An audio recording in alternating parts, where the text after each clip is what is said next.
Asia আফ্রিকার মন বহুদিন ধরে জয় করেছিল শি জিনপিংয়ের চীন। মহাদেশগুলোই প্রকল্পর পর প্রকল্প সব চীনের মুঠোয়, আর এখন তাদের নজর খোদ আমেরিকা মহাদেশে।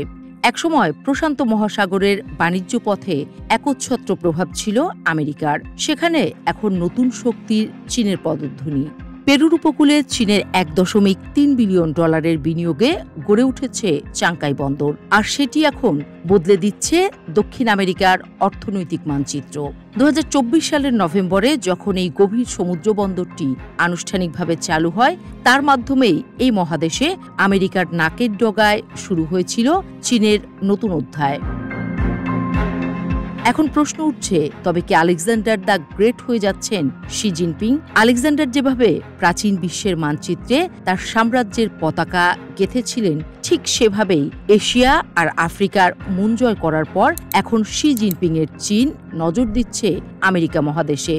চীনের লক্ষ্য স্পষ্ট, বাণিজ্যই হবে আধিপত্যের অস্ত্র। পেরুর লিমা শহর থেকে কিছুটা উত্তরে অবস্থিত এই বন্দরের একটি বিশেষত্ব আছে। এটি দক্ষিণ আমেরিকার পশ্চিম উপকূলে প্রথম বন্দর, যেখানে বিশাল আকৃতির আল্ট্রালার্জ কন্টেইনার ভেসেল নোঙর করতে পারে। 18 থেকে 24 হাজার কন্টেইনার বহন করতে পারে এসব ভেসেলগুলো। আগে এই ধরনের জাহাজকে থামতে হতো মেক্সিকোর লাজারো কার্দেনাস কিংবা যুক্তরাষ্ট্রের লস অ্যাঞ্জেলেস বা লং বিচ বন্দরে।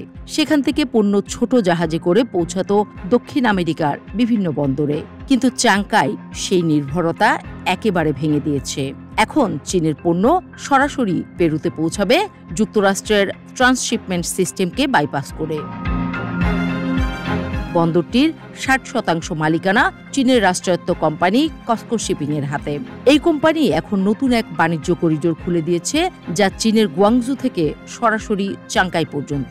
আগে যেখানে পণ্য পৌঁছতে সময় লাগত 35 দিন, সেখানে এখন লাগবে মাত্র 25 দিন। খরচও কমবে প্রায় 20%। আর চীনের উন্নত স্বয়ংক্রিয় ক্রেন প্রযুক্তি বন্দরের উৎপাদনশীলতা 50% পর্যন্ত বাড়িয়ে দেবে। প্রথম বছরেই চাংকাই প্রায় 10 থেকে 15 লাখ কন্টেইনার সামলাবে বলে আশা করা হচ্ছে। কয়েক বছরের মধ্যেই এই সংখ্যা পৌঁছতে পারে 3.5 মিলিয়নে, যা যুক্তরাষ্ট্রের লং বিচ বা লস অ্যাঞ্জেলেসের তুলনায় কম হলেও বাণিজ্য প্রবাহে বিশাল পরিবর্তন আনবে বলে মনে করছেন বিশ্লেষকরা। এই নতুন রুট শুধু পেরু নয়, বরং পুরো অঞ্চলের অর্থনীতি বদলে দিচ্ছে।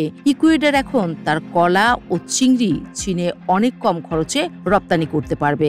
এর ফলে তাদের কলা রপ্তানি 3 গুণ বাড়বে বলে আশা করা হচ্ছে। অন্যদিকে বলিভিয়া চাংকাইয়ের মাধ্যমে সরাসরি লিথিয়াম রপ্তানির পরিকল্পনা করছে। এই খনিজই আজকের বৈদ্যুতিক গাড়ি ও ব্যাটারি শিল্পের প্রাণশক্তি।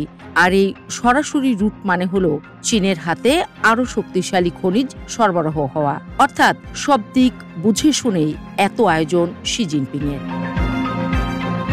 চাংকাই বন্দর এখন পেরুকে বানিয়েছে দক্ষিণ আমেরিকার নতুন ট্রেড হাব, যে ভূমিকায় আগে ছিল যুক্তরাষ্ট্র ও মেক্সিকো। চীন এতটাই এগিয়ে গেছে যে এই কারণেই আজ দক্ষিণ আমেরিকার বাণিজ্য মানচিত্রে উল্টে গেছে শক্তির ভারসাম্য। প্রশান্ত মহাসাগরের ঢেউ এখন চীনের দিকেই বইছে, আর যুক্তরাষ্ট্র আপাতত তীরে দাঁড়িয়ে তাকিয়ে দেখছে তার পুরনো আধিপত্যের ধীরে ধীরে বিলীন হওয়া।